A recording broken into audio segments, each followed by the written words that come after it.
Welcome everyone to our International Women's Day Week special event with Allyson Stewart-Allen, who will be talking about managing a squiggly careers and the importance of personal brands. I'm also delighted that Camilla Brown, co-founder of drinks company Young in Spirits, who produce Collagen, the gin with Collagen, is here with us too.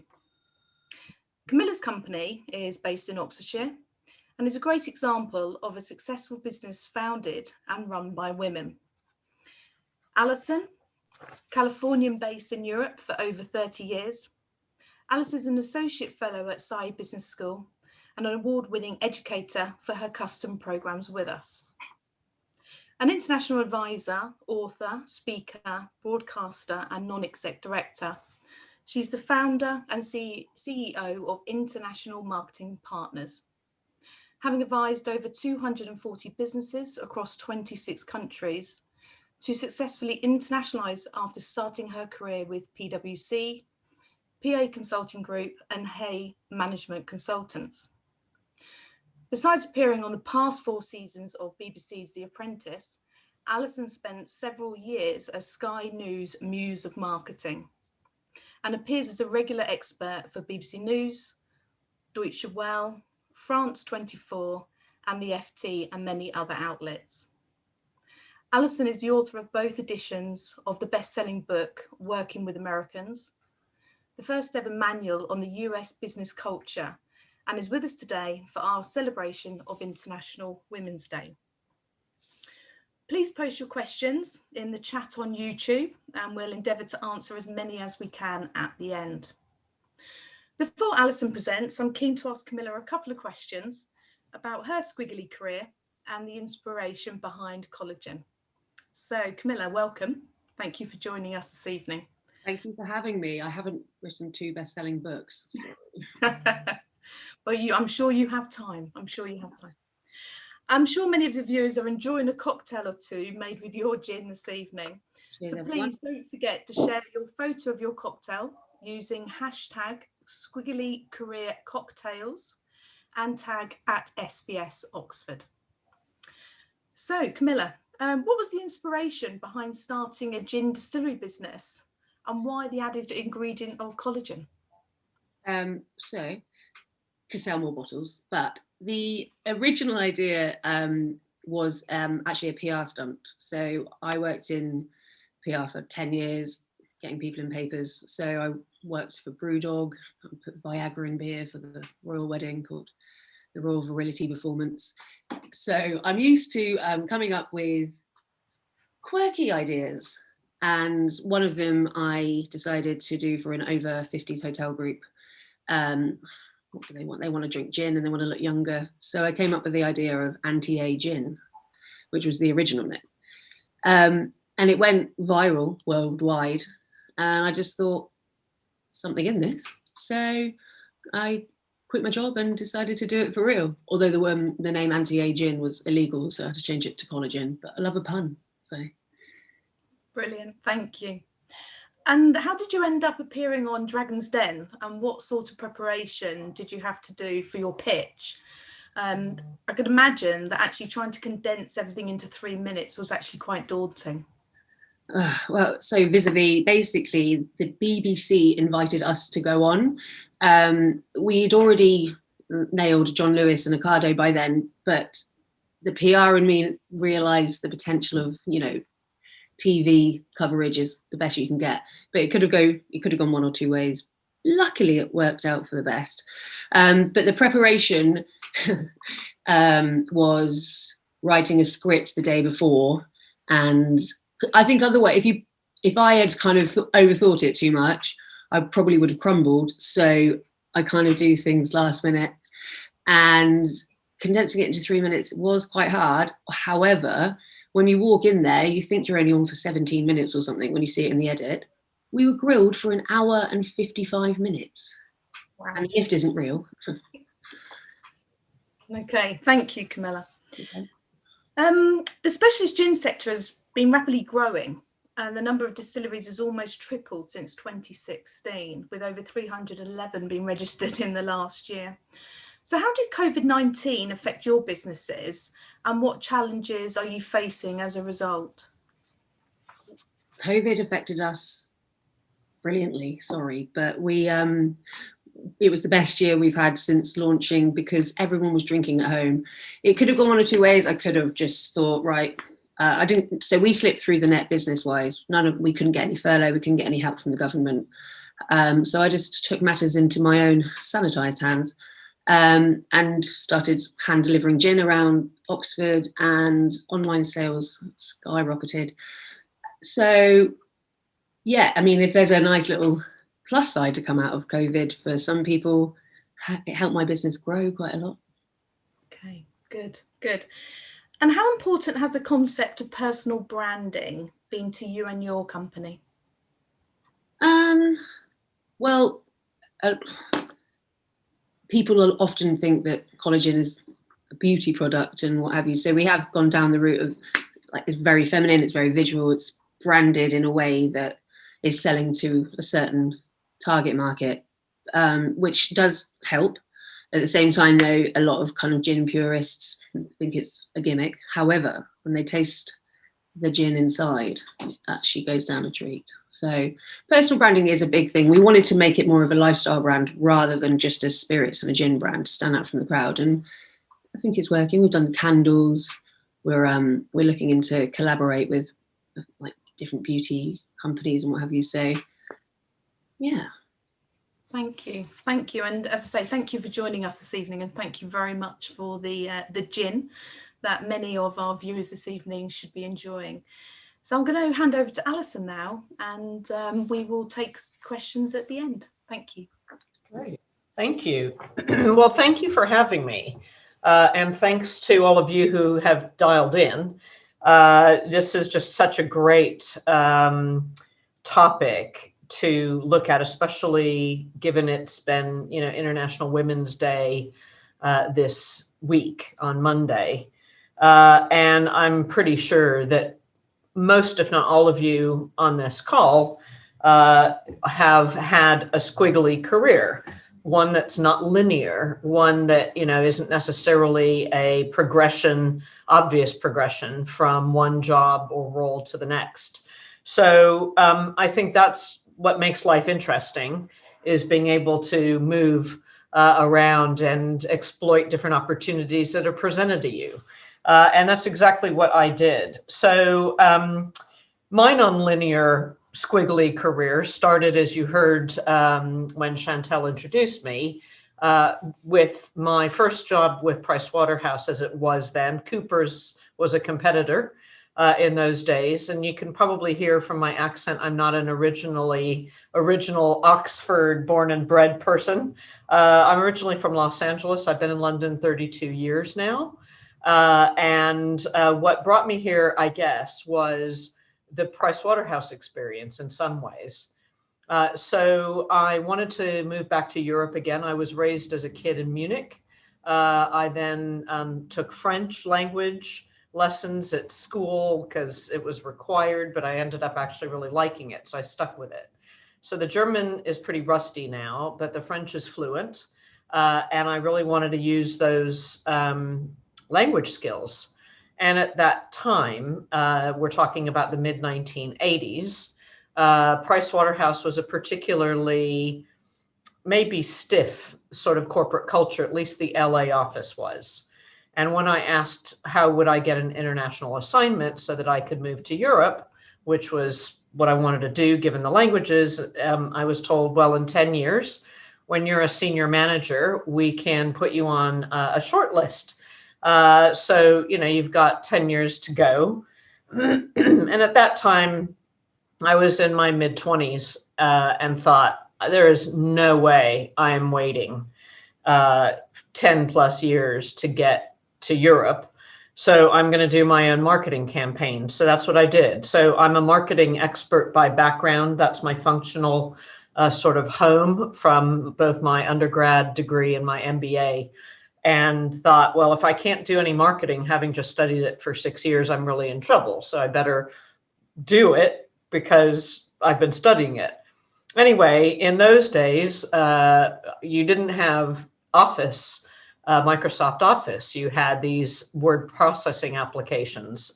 So you had to learn how to do mail merge in a geeky, almost programming sort of way. So anyway, I figured out how to do that and sent off 120 letters to European companies, most of which were management consulting firms, because I really like the diversity of the projects. You get to do different exciting things.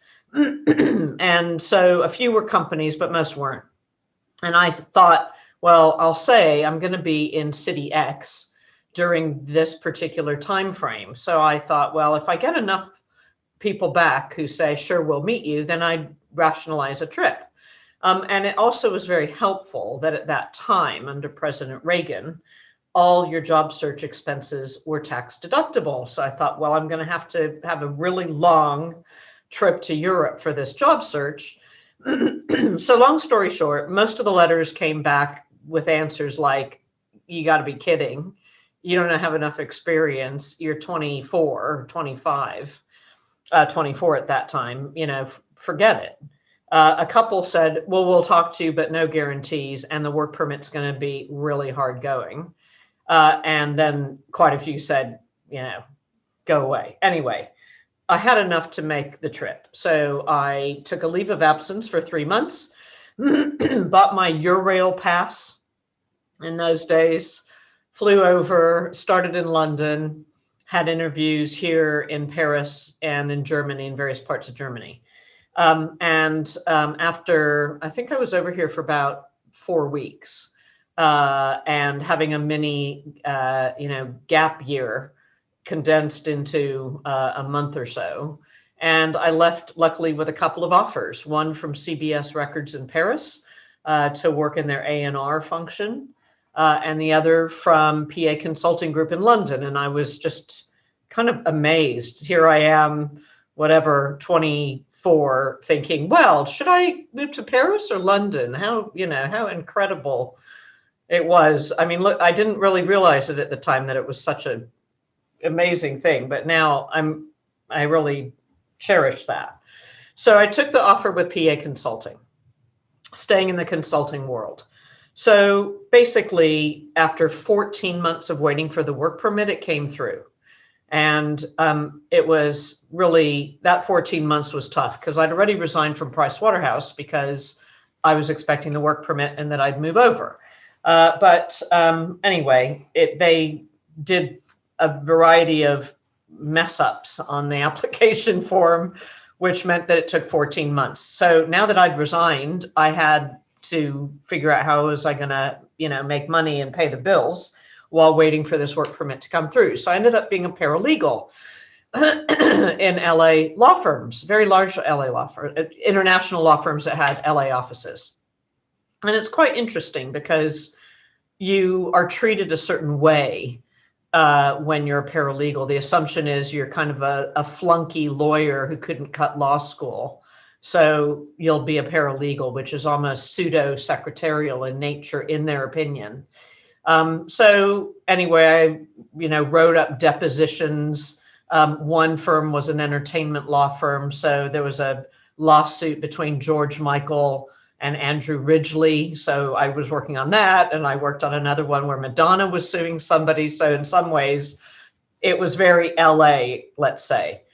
And I was very aware also that as a woman, young woman, and you heard my 20s, in that kind of role, the lawyers treated you, especially the male lawyers, if I can say this, weren't particularly friendly or inclusive.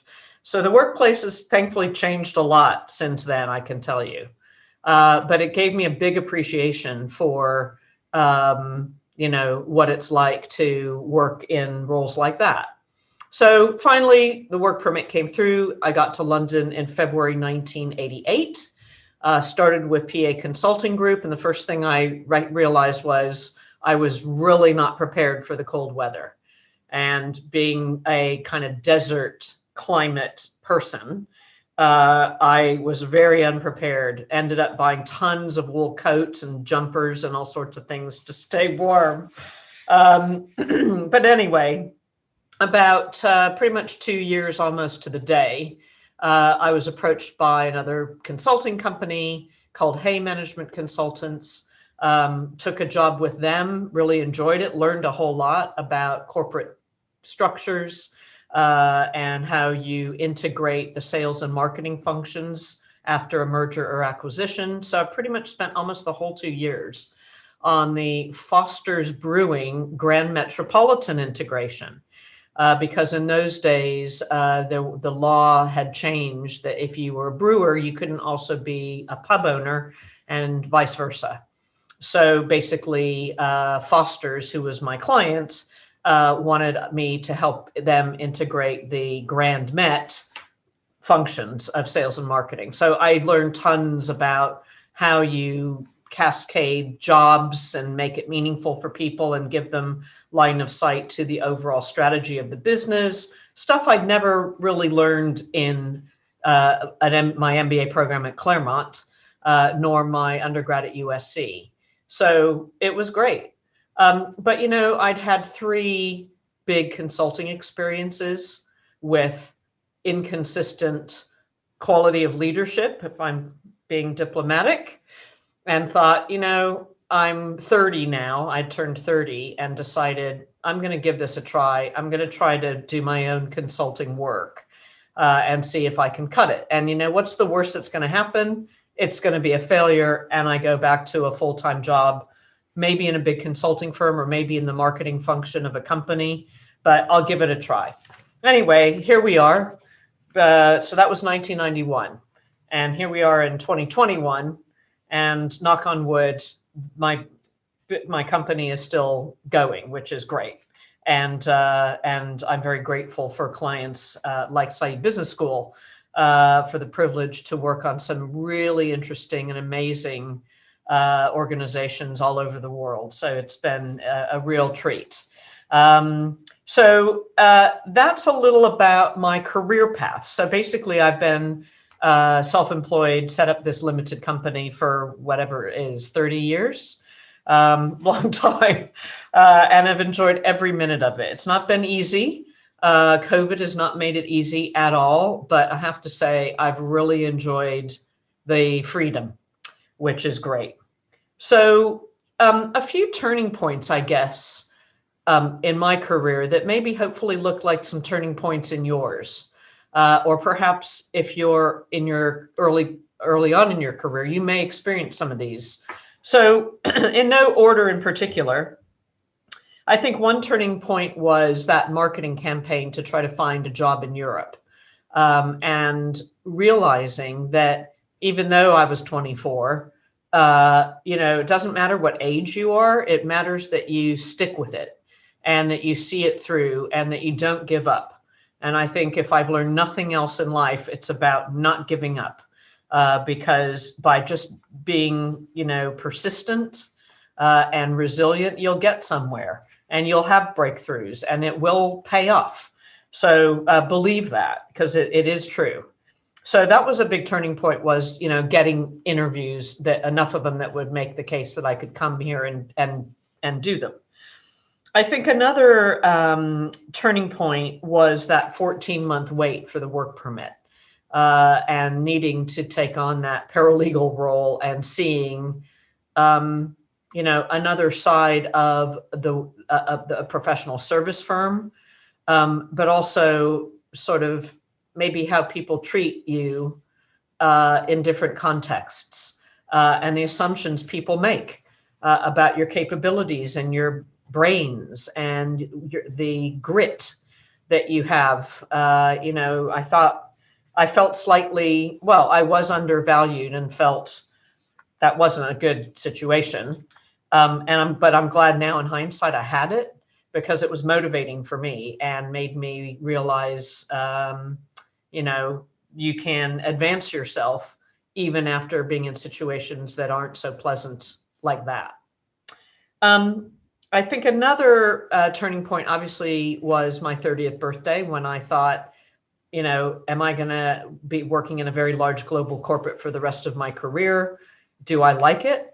Do I rate the people who led me in those companies? or could I try it on my own? And I think that birthday was sort of a moment when I thought hard about what was I going to do for the subsequent 40 years when I would be in employment. And at least if I took charge of it myself, I'd probably be able to, navigate it more easily than if I was at the mercy of some political corporate politics, which I don't really thrive in that situation. The other turning point is the fact that I had these three bosses in succession in these three companies who weren't particularly human. And I just didn't think I was well led. I don't think they got the best out of me or the other people on the team. So it wasn't so much about me. It was more about how they led or didn't lead, which is probably why I do leadership education right now at Said Business School. So it's really important to me that we create better leaders in every realm, whether it's in an NGO or a corporate or some other type of organization. So important. The other turning point, I guess, or I guess it's a turning point. It's maybe a factor, is I have a very supportive partner who's now my husband, who I met in late '89. And luckily, Graham is a very understanding person who has always backed my decisions and given me opposite points of view and helped me think things through. But he's always been supportive. And that makes a really big difference. So if you have friends or family who are behind you, who push you forward, that is a key thing that's going to help you succeed and help you decide which opportunities in your squiggly career you should take, because you're going to get exposed to things that take you maybe off a path you think you're on, and going off that path is good. You grow, you learn, and so taking those diversions, I would highly urge you to do that, because if you wait for recognition and you wait for advancement, and all the research about women in professional settings shows that often women wait for recognition, and it may never come. And waiting for what might have been, or in later life thinking about what might have been and having regrets, I think is a sad thing. So if you are tempted by opportunities that come your way that aren't immediately in your current space, but you're being offered the chance to learn and take a diversion, I would recommend following the squiggle for sure. So besides the supportive husband in the form of Graham, I think other turning points were taking the chance to speak at conferences and do public speaking. I'm sure all of you will have that chance if you haven't already, and I really recommend you taking it. It's part of the personal brand idea that I'll come on to in a few minutes. That means you are pushed maybe to distill your ideas into simpler versions that lay non-technical people will understand. And that's a good discipline to have, whether you're speaking to an audience that is in your industry or in your function or outside of it. And I think you're pushed when you're doing public speaking to be able to communicate in ways that include people so they understand what you're talking about without trying to blind them with science and use jargon. And we've all been on Zoom calls in the last 12 months, I'm sure, thanks to COVID, where you've been on a call and someone's just rattled off a bunch of acronyms and you just think, I really am not following this. So even if you're doing a talk to a small group, your own team, or an industry event, it's a really good thing to do. It really makes you grow. And it helps you iterate and refine your messaging and your thinking. so that it's clearer and crunchier, I'd say. Two more turning points, and then I'll move on to something else. Next, almost least, is writing this book, Working with Americans. That's been pretty interesting because I guess that's a turning point in adding author to my my work. And I couldn't have written that book without leaving my country. And I think I find myself using this phrase, fish don't know they're in water, quite often, because you can't write about your own culture because you're in it. And until you have another one to compare it to, you can't really see where you're from and why people do and say and behave in ways that they do until you move somewhere else.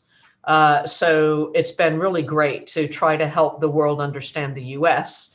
Certainly over the last 4 years before the 20th of January this year, it was very difficult to try to explain America because invariably I was being asked really to try to explain Donald Trump, which I couldn't do very easily.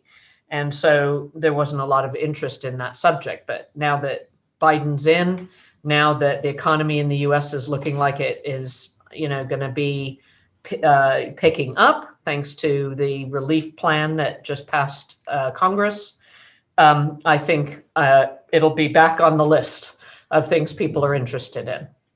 And now finally, I think a turning point is being associated with great companies and brands. So Said Business School, I think about some of the many well-known clients that have global reputations that help your own reputation in a lot of ways. And I think winning a few of those have been turning points in my career because it makes you think that, you can do that. You can come from the San Fernando Valley, about which Frank Zappa wrote his song Valley Girl. I can come from a place like that and suddenly, or not suddenly, but over the years, be in the company of fantastic global brands and have them on my CV. So diverting to get those brands and clients on my roster has been well worth it. I've learned a lot, but it's also been good for your own career and your business and your reputation. So let me give you a few top tips, which I called 10 gifts for grace. So our daughter's 24. She's doing her history degree at King's College London. And a couple of years ago, I thought on her birthday, which is in February, what gift could I give her? And I thought, I could buy her a voucher for some shop or take her on out to dinner or something, and we could do something nice like that. But then I thought, well, why don't I just distill my experience? So I typed up 10 top tips for her future, many of which I hope will resonate with you. I put that in a frame and gave it to her for her birthday. And it did make me think that it's quite relevant to a conversation like ours tonight about your squiggly career. So tip 1, know the value of building and keeping networks of people you like. So I think that's really key as you advance in your career. Networks is what life's all about. And much as you have an area of expertise in the course of your profession, that expertise doesn't have a lot of value unless the people around you acknowledge it, either commercially or just through friendship. So that's one. Number 2, don't be worried what people think of you. So I think most of us, if not all of us, worry, what if I say this, or what if I mess up at a conference, or what if my camera doesn't work on the Zoom call? What will people think, that I'm incompetent or technically, not able? Don't worry about it. Everybody's making mistakes every day. And a mess up is okay. And you learn the most, I'm sorry to say, from the pain of a mess up. So that would be tip 2. Tip 3, Surround yourself with positive people and energy. And I'm sure, again, you've experienced being around people who maybe aren't so upbeat or are hypercritical of you or your work. You know, when it comes to family and friends and perhaps colleagues, you can help manage that bad energy, which makes me sound really Californian, I know, but it does make a difference if you can, you know, try to curtail some of those people who get in the way of you being at your best. Number 4, trust that no matter how challenging the circumstances, your brains and intuition will see you through.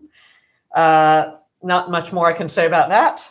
Number 5, professionally, do what you love and the money will follow. So I think I'm hoping Grace is taking that advice over the coming years as well.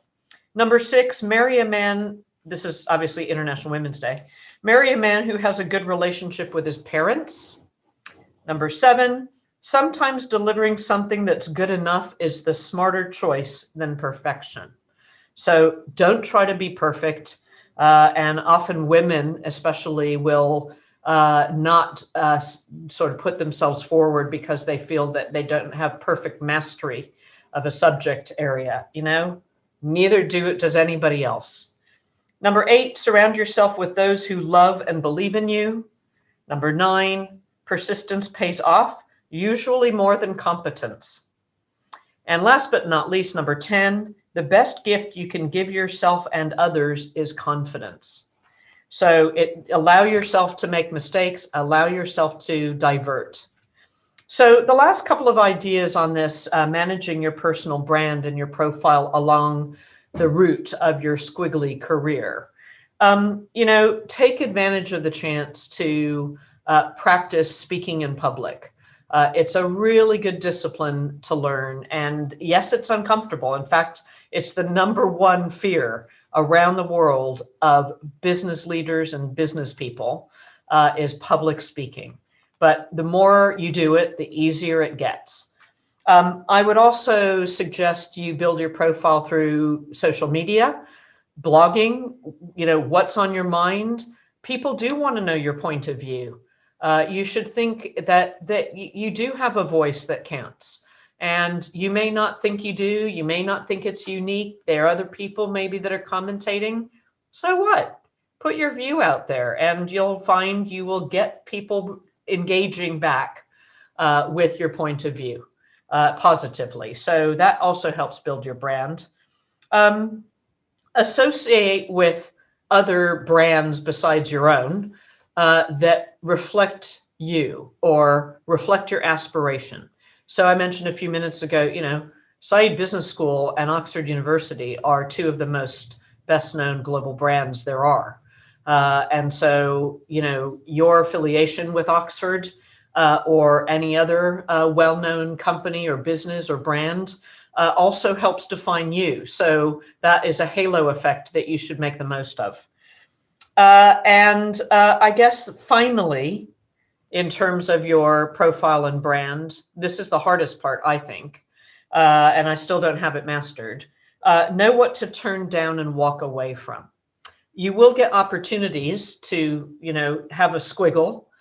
And I guess the magic or the art of it is knowing when to say no to which opportunities, because not all of them will be great, but most of them will be great. But the more you know yourself and your preferences, the more you'll know which aren't a good fit for you, and you'll have the confidence to say, no, this isn't a squiggle for me. So I hope those are some helpful ideas around your squiggly career and how you keep it squiggly. Thank you, Allyson. It's been a pleasure to listen to you. And we're now going to move on to some questions. So first one from Purdy. Allyson, what are your thoughts on mentorship? And what would your advice be to someone thinking about approaching a mentor? And how important is it to find a mentor in the sector that you work in? So I think mentoring is fantastic, and the more you can try to find a mentor, the better. I don't know that it really matters if they're in your sector or not, and in fact, it might be more helpful if they're not, because there are lessons to be learned from people who have experience of other industries and maybe other functions that you can embed and translate to your own situation. So I often, I remember advice I was given a long time ago was make sure to read a trade magazine outside your industry. And in a way, for me, that's the same idea with a mentor. That person doesn't need to be from your sector or your function. And maybe it's best if they're not, because they have a different lens on things. And I think that diversity of views is valuable. In terms of how do you get one? Gosh, there's so many ways you can ask if you have someone in mind that you think could be helpful to you. Most people, me included, are really flattered that when they're asked if they'll do mentoring. So I think you just need to be really clear what you want out of it. What's your goal? What do you want to learn? And what kind of help do you want from this mentor? And the clearer you are, the more happy and successful that mentoring relationship would be. Perfect. It's great advice. Sally's asked a question. I love the phrase, the need for leaders to be human. How do you think leaders can be more human with their teams? Well, so I think COVID has made leaders much more human. By human, I mean compassionate and empathetic. And I think, COVID has made everybody, in my experience, much more aware of the challenges of trying to juggle working from home, homeschooling, and looking after elderly relatives, and a day job. And, people are burning out. A lot of people I know, clients, friends, colleagues, are doing 12-hour days, and sometimes more than a 5-day week, because COVID has made all those demands really tough. So I think a leader needs to be way more understanding than when we were in the office world, the in real life world. And I hope that compassion continues as we get back to offices and real life face to face. But that's what I think more human is. It's compassionate and it's understanding and empathetic. Brilliant. Thank you. How important are women's networks to help in your career journey? Yeah, well, I'm a big fan of women's networks. So I'm a member of a group called the International Women's Forum. There's some other informal networks that I'm involved with. I think they're really satisfying and happy places, because you're there to meet other people like you, but generally they're pretty supportive, and women are collaborative, and women help each other most of the time. And so I would strongly recommend, if there's a women's network that you can join, it's a great thing to do, because you're going to get diverse points of view. You're going to get positive reinforcement, because women are naturally generally pretty encouraging. I think we are. And that's what I find. And but I'm an extrovert, so it works for me. But not everyone is. Obviously, half the population are not extrovert. So it may be your vision of hell to join a women's networking group. But I think it's worth doing, because you trade information, and you find people willing to help you. And if you're willing to help them, the women that you meet in the network, then you're a great asset. So yeah, I'm a big fan. Good. How did you work on your own personal brand when you first came to Europe, in terms of networking and doing interviews? So I think it started at PA Consulting Group. They were members of the British American Chamber of Commerce. And there was an event that one of my colleagues was supposed to speak for and couldn't make it at the very last minute. And they kind of went around the office and said, oh, will you do it? Will you do it? Will you do it? And pretty much everyone said, no, I'm busy. And like I was saying before, it's most people's worst nightmare is to get up in front of a group and speak. And I think I was near the end of the list by the time they came to me and said, can you step in? And I thought, well, it's the British American Chamber of Commerce. So I know a bit about the American part of that. I'm still learning about the British part of that. But yeah, okay, why not? I'll try it. And I think that event was really confidence boosting because it wasn't a total disaster. And I think because it wasn't a total disaster, I thought, well, maybe I can get better at this. So I kind of put myself forward at PA for stuff like that and wrote articles for the internal newsletter as well. And I think since then, I've just stuck with it. And, being an associate fellow and a program director and sometimes teaching on the custom programs, you're in front of a group as well. So that's no different in my mind to public speaking. And like I was saying, the more you do it, the easier it gets. So putting yourself out there, it does get easier. It really does. Thank you, Allyson. So I'm going to invite Camilla back in now as well, because we've got a few questions for Camilla, and then I'll ask you a few more, Allyson. I'll give you a little breather for a few minutes. Camilla. Hi there. Hi. Was it hard to start up an independent small business? And do you feel like you had enough female role models? Good question. It was quite hard. The gin industry is very male dominated. So we sorry, I've just got a lot of audiences right now. We came up against quite a few naysayers at the beginning. Originally, right at the beginning, a lot of people thought we were a gimmick and a flash in the pan.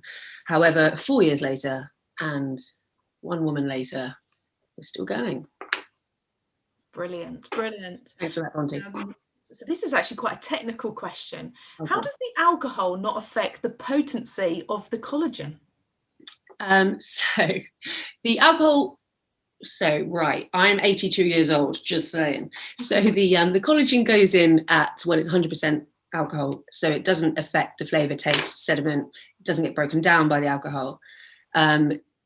It's definitely in there, but we can't say it's going to make you look younger because it's alcohol at the end of the day. But if you're going to drink gin, you might as well drink some with some collagen in it. So, every cloud. Brilliant, thank you. That was a catastrophe. Sorry. Have another glass. Don't get high for own supply. I'm going to go back to Allyson for a moment with a couple more questions. So how did you get involved in The Apprentice? This is a very funny story. Well, I think it's funny. I commented a lot some years ago about this big scandal in the UK of Dasani brand water. So Coca-Cola owns Dasani as a brand that was being rolled out globally. And the scandal was that Coca-Cola was basically taking tap water, filtering it, bottling it, charging a big amount of money for a plastic bottle of filtered tap water. So I said a lot about that topic, and as a marketer, that this was a kind of a promise to the consumer that wasn't very good. And about 4 years after that, so let's go back to sort of 2014, 15, a production company working for the One show on the BBC said, we're revisiting the whole bottled water category, and we saw your name in a few articles about Dasani. Can we come and interview you about what you think has happened to the industry since? And I thought, sure. So it was a freezing morning And the back of my office has a very large shared garden with the other buildings, office buildings either side of mine. So I thought, okay, well, we can do the interview outdoors. It'll be really cold, but that's okay. So the crew said, we're going to go set up in your garden. And when the presenter comes, we'll do the interview, and he should be here anytime. So why don't you wait in your nice warm office? We'll go outside and set up. And if you could please let the presenter in, that would be great when he arrives. And I thought, fine. So the presenter shows up, really nice, older guy, older than me, very nice guy. And we go out and we film the interview, and we come back into my office after, because he'd left his briefcase in here, knowing he'd come back here in this office after the filming. So he's looking around my office and says, oh, wow, gosh, you really are in marketing. Look at, oh, you've got this. Oh, I know that company and that product and blah, blah. And he said, I used to be in the marketing world. I had a marketing agency, which I sold not so long ago. And I said, oh, wow, good for you. That's great. And so what else do you do besides this one show presenting? And I got this look like she's having a laugh. And I thought, oh, okay, I must have said something stupid here. And he said, well, I'm on this show called The Apprentice. I work with a guy called Alan Sugar as one of his fellow assistants on the show. And I'm like, oh, wow, that's great. Fantastic. So anyway, I felt really stupid because, I didn't watch the show. So I didn't know. I knew who Alan Sugar was because he was in the news beyond the show, but I didn't know that Nick Hewer was this guy working on the show. Anyway, he said, given your background, you'd be really good as a panelist. Would you be interested? Can I have your business card? I'd like to pass it to the production company. And I thought, yeah, sure. I'm from LA. I'm a bit jaded about stuff like that because a lot of times people say that and never follow through. Anyway, long story short, the production company for The Apprentice, Boundless as it was then, it's now called Naked Television, got in touch and said, come in, we'd like to see you. Let's talk about you being a panelist for You're Fired. And so there we are. And I did one episode of one season. And they had me back, and they had me back, and they had me back, and then COVID. So my hope now is that, when they resume filming, I might be back again, which would be great fun. But yeah, it's been pretty fun thing to do. Great. And hopefully you will be back next season. I hope so. Yeah. Question from Suzanne. So she says, thank you very much, Allyson. I'm 57. And reinventing myself and my career again. Definitely interesting this time round. What advice would you have for a successful reinvention? Good question. I think you should write down all of the achievements from over the course of your career. And you should talk to a friend, a close friend, and have them sort of interview you or look over your list and ask you, since they know you well, gee, what, you haven't listed this thing you did. And what about that project? And what about your 6 months off to go sailing around the world? And what about this and that? So by kind of coming up with a list of all of the skills, assets, perspectives that you bring, that's a great starting point to refresh and review your sort of state, a snapshot of where you are today. But I think the clearer you are about what it is you want, the better, because then it's easier to go after it. I think the challenge is that discovery phase when you're not really sure, what do I want to do next? Because you know what you like, you know what you don't like by the time you get to 57. And so focus on the things you like. And it may be a complete diversion because we are talking about a squiggly career. I think, you know, if I had to do my career again, I probably would have changed direction from what I'm doing now some time ago, and gone into the fragrance industry. I'm a collector of it. I love it. I find the art of fragrance amazingly interesting. And I'm now a hobbyist, but maybe I should have gone into it professionally because I've been a fan of that sector for some time. But, you know, in my mind, it's sort of never too late. We're working until we're in our 80s for many, many people. So maybe that's the next chapter. So maybe, you know, I will transition too. But anyway, I hope that's helpful advice for you. Thank you. So one question here is, so to start with, I can emphasize with waiting for recognition, and no matter how hard you work, it never materializes in a promotion. So at what point should you start looking, or should you actually always be looking? I ascribe to the always be looking principle, because it doesn't mean you're being disloyal. And it doesn't mean that you're not good at your role and, you know, focused. But if you're scanning the radar, looking at the radar screen and scanning the horizon, there are always things out there, always opportunities out there, even within your same company, but that can take you in a different direction. So you don't necessarily need to leave your company. You can go to a different business unit. You can go to a different country. You can go to a different function. So there's actually, even within your own organizations, there are lots of ways that you can change and learn and move around. So you don't necessarily need to leave. And more often than not, the opportunities will arise from within your own business enterprise that you work for. It's just, you may not have been listening to them, but they're there for sure. But yes, I think always looking at, you know, gee, here's something else that would be interesting, is a good idea. And, you know, maybe this is a bit cultural about Americans, but we're not very shy about self-promotion. And it comes across when it's too much as arrogant and, you know, self-absorbed and not very good.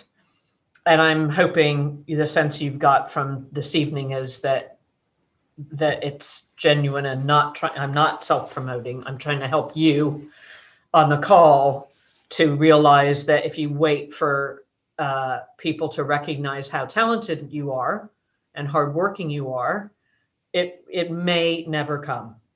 So just get on with it. Pat yourself on the back, you know, pat your own back, and move on to something else that makes you grow and that will build your confidence.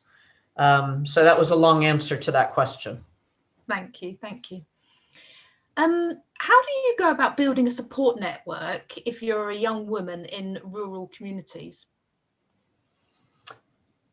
Good question. So one, I'm just going to assume that's a professional support network rather than a personal one. So one way you can do that, and maybe COVID's helped now, is through an association. So if you're in a particular industry or function, why not join an association, a trade association? Or a professional body that represents the function that you work in. They will invariably also have younger members. They will probably love to have a younger member because the associations I'm in are a little bit skewed towards the older end of the spectrum. So you'd be very welcomed as a younger person into the fold of any professional body or trade association. So that's where I would probably start. Great, thank you, Allyson. I'm going to bring Camilla back in again. A few questions. Megan. Hello. Sorry. Hi, guys. How do you keep your brand fresh, Camilla? So I like to bring out a different flavour each year. whether it be in the summer. So I've brought out rose in the second year that we were trading, and then I brought out lavender and elderflower last year. So originally pink gin was a big thing, and then purple is the new black.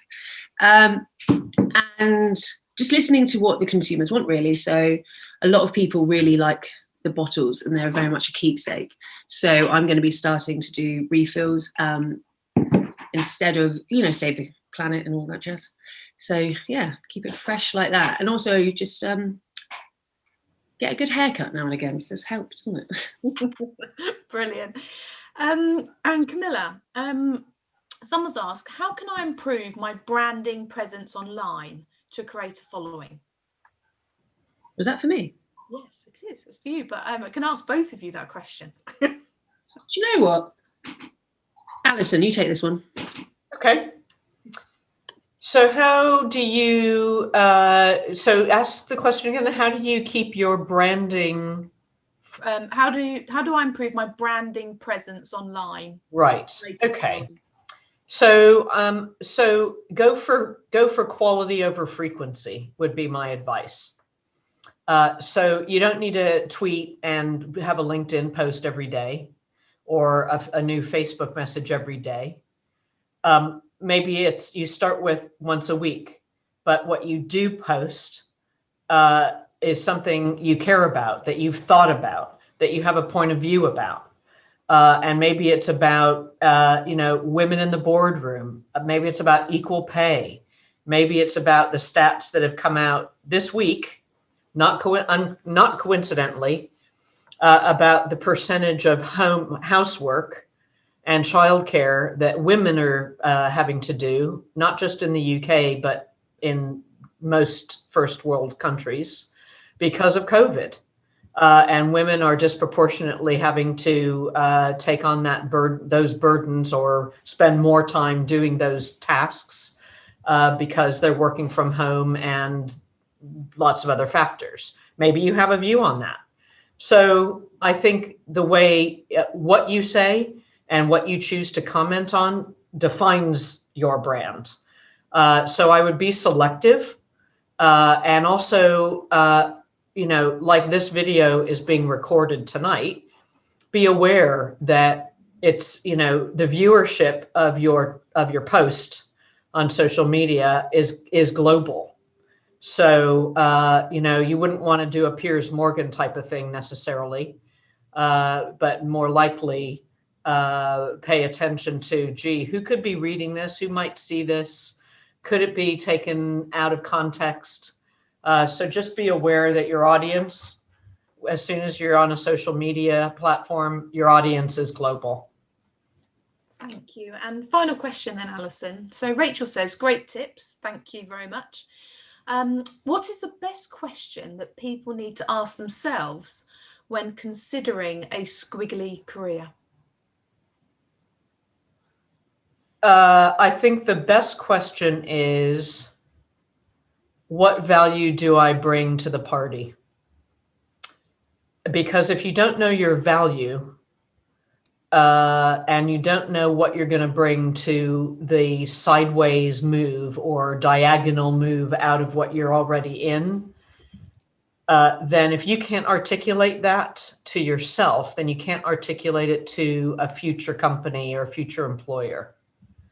So I think it's about being clear how your past and how your past squiggly line is an asset, and in which ways it's an asset that you're bringing to the next role.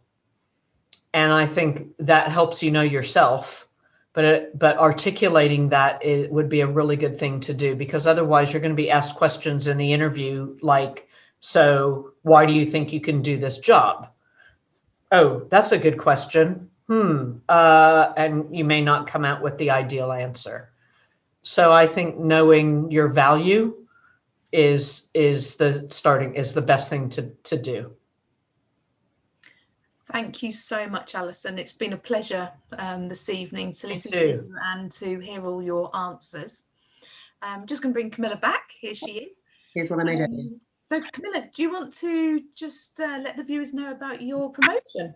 Yes, so I've set up a discount code Squiggly, and if you go to the website collagen.co.uk, you get 25% off all orders until Monday with the code Squiggly.